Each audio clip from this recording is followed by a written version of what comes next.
ಎಲ್ರಿಗೂ ನಮಸ್ಕಾರ. Welcome back to my mini vlog. ಇವತ್ತು ಬೆಳಗ್ಗೆನೇ ಎದ್ದು ಬೇಗ ರೆಡಿಯಾಗಿ ಕಾಲೇಜ್ಗೆ ಹೋಗೋಣ ಅನ್ನೋ ಟೈಮಲ್ಲಿ ನಮ್ಮ ಚಂದು ಬಂದ ನನಗೆ ಕರ್ಕೊಂಡೋಗಿ ಸ್ಕೂಲಿಗೆ ಬಿಡು ಅಂತ. ಅವನು ಕರ್ಕೊಂಡೋಗಿ ಸ್ಕೂಲ್ಗೆ ಬಿಡೋಣ ಅಂದರೆ ಬರೀ ಹಠ ಮಾಡ್ತಾನೆ ಗೈಸ್. ತುಂಬ ಚಳಿ ಇದೆ, ಕ್ಯಾಪ್ ಹಾಕೊಳ್ಳಂದ್ರೆ ಹಾಕೊಳ್ಳಲ್ಲ ಅಂತ ಹಠ ಮಾಡ್ತಾನೆ. ಏನು ಮಾಡೋಕ್ಕಾಗಲ್ಲ ಅಂತ ಬೈಬಿಟ್ಟು ಅವನ್ನ ಸ್ಕೂಲಿಗೆ ಬಿಟ್ಟು ನಾನು ಕಾಲೇಜ್ಗೆ ಹೋದೆ. ಕಾಲೇಜ್ಗೆ ಹೋಗೋಷ್ಟಿಗೆ ಒಂದು 5 ನಿಮಿಷ ಲೇಟಾಗಿ ಹೋಗಿತ್ತು.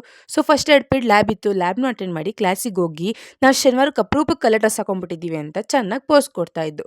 ಅಷ್ಟೊತ್ತಿಗೆ ಇವಳಿಗೆ ಬಂದು ಇವಳನ್ನೂ ಒಂದು ಸ್ವಲ್ಪ ರೇಗಿಸ್ಕೊಂಡು ಬಾ ನೀನು ಫೋಟೋನು ತೆಗಿತೀವಿ ವಿಡಿಯೋ ಮಾಡ್ತೀವಿ ಅಂದ್ರೆ ಬರಲ್ಲ ಅಂತಿಲ್ವ ಗೈಸ್. ಇಷ್ಟು ದಿನ ಬರ್ತೀನಿ ಅಂತಿದ್ದವಳು ಈಗ ಬರಲ್ಲ ಅಂತವಳೆ. ಏನು ಮಾಡೋಕ್ಕಾಗಲ್ಲ ಅಂತೇಳಿ 2 ಪೀರಿಯಡ್ ಲ್ಯಾಬ್ ಮುಗಿಸ್ಕೊಂಡು ಇನ್ನೊಂದು ಪೀರಿಯಡ್ ಇಂಗ್ಲೀಷ್ ಇತ್ತು ಅಂತೇಳಿ ಅದನ್ನು ಮುಗಿಸ್ಕೊಂಡು ಇನ್ನೇನು ಮನೆಗೆ ಹೊಡೋ ಟೈಮಲ್ಲಿ ಬೋನ ಗಾಡಿ ಕೊಡು ಒಂದಷ್ಟು ದೂರ ಓಡಿಸ್ತೀನಿ ಟ್ರೈ ಮಾಡ್ತೀನಿ ಅಂತ ಅಂದ್ಲು.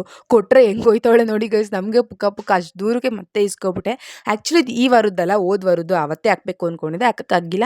ಆಮೇಲೆ ಬೋನ ನಮ್ಮ ಮನೆಗೆ ಬಂದಿದ್ಲು. ಅವಳ ಜೊತೆ ಒಂದು ಸ್ವಲ್ಪ ಹೊತ್ತು ಮಾತಾಡ್ಬಿಟ್ಟು ಚಂದನು ಅವಳ ಜೊತೆ ಫುಲ್ ಕ್ಲೋಸ್ ಆಗಿಬಿಟ್ಟಿದ್ದ ಗೈಸ್. ಅವಳ ಜೊತೆ ಫುಲ್ ಕ್ಲೋಸ್ ಆಗಿ ಅವರಿಬ್ರು ಮಾತಾಡ್ಸ್ಕೊಂಡು ಅವಳನ್ನ ಬಸ್ ಸ್ಟಾಪಿಗೆ ಬಿಟ್ಟು ಮನೆಗೆ ಬಂದು ಒಂದು ಸ್ವಲ್ಪ ಚೆನ್ನಾಗಿ ರೆಸ್ಟ್ ಮಾಡಿ ಆಮೇಲೆ ಸಾಯಂಕಾಲ ಎದ್ದು ನೋಟ್ಸ್ ಬರೋಣ ಅಂತ ಕೂತ್ಕೊಂಡು. ಆ್ಯಕ್ಚುಲಿ ತುಂಬ ಪೆಂಡಿಂಗ್ ಇತ್ತು ನನ್ನ ನೋಟ್ಸು, ಎಷ್ಟೊಂದು ದಿನದ ಬರದೇ ಇಲ್ಲ. ಇವಾಗ ಹೊಸ ನೋಟ್ಸ್ ಎತ್ಕೊಂಡು ಎಲ್ಲ ಕಂಪ್ಲೀಟ್ ಮಾಡ್ತಾ ಇದ್ದೆ.